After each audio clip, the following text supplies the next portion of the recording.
Hi, I'm Simon with AppliancePartsPros.com. Today we're going to show you how to repair your appliance.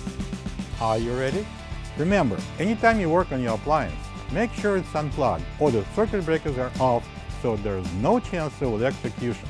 Also, make sure you turn off the water supply to the washer.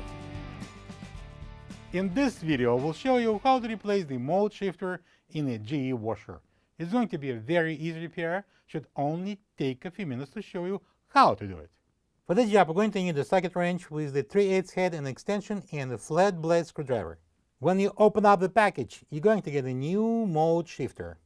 The washer mold shifter is located under the washer close to the transmission pulley.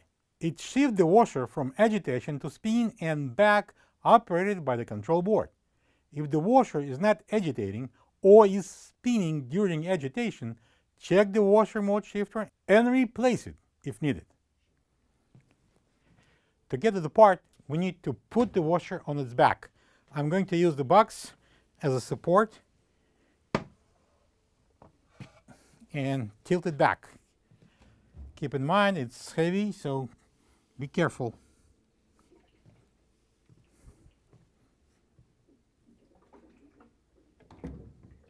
We're going to start that from the removing of this cover. It has 3 3/8 bolts that we're going to take out using the socket wrench.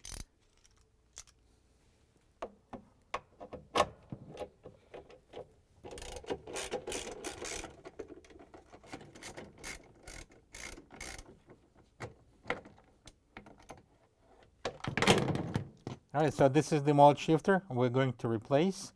It's held in place by 2 3/8 bolts. I'm going to use this beautiful socket wrench with 3/8 head, and I'm going to take out the screws or bolts out. And I'm going to tilt it slightly and slide out. We need to unplug the plug. I'm going to use the flat blade screwdriver. Going to press down on that locking tab right there and pull out the plug. This is the old mold shifter next to the new one. If you don't have this part, you can get it from AppliancePartsPros.com. All right, so I need to point you a detail here. This is the clutch, and the clutch has a groove in there. So we've got this new shifter, and the 2 levers here on the side will go into the groove to engage that clutch.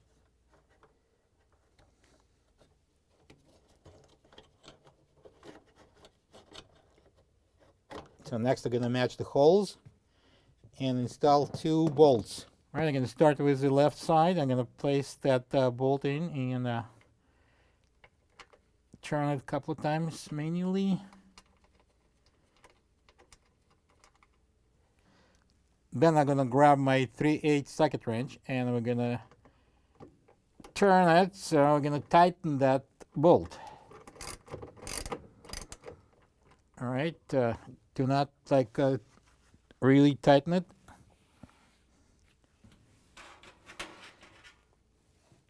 And the second one goes in place.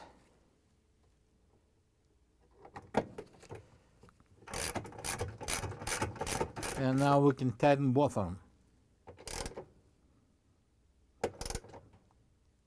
Again, don't go too hard because we work with a plastic part. Next, I'm going to plug this in. Make sure it clicks.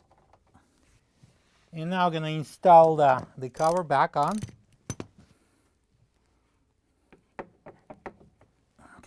Use this 3 3/8 bolts, and I'm going to install them with the 3/8 socket wrench. I'm not going to tighten yet. First, I'm going to put another one. I can tighten that one, and I can tighten this one too. And I'm going to install the third one at the bottom. And now we can put the washer upright. Careful, it's heavy.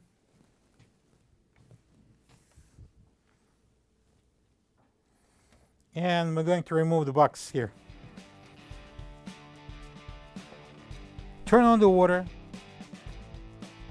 plug the washer in and run it to check if it works properly and there's no leaks. Thank you for being a part of another successful repair brought to you by AppliancePartsPros.com. For any of your future appliance repair projects, please check out our other videos available on our site, on Facebook, on YouTube, and on Instagram.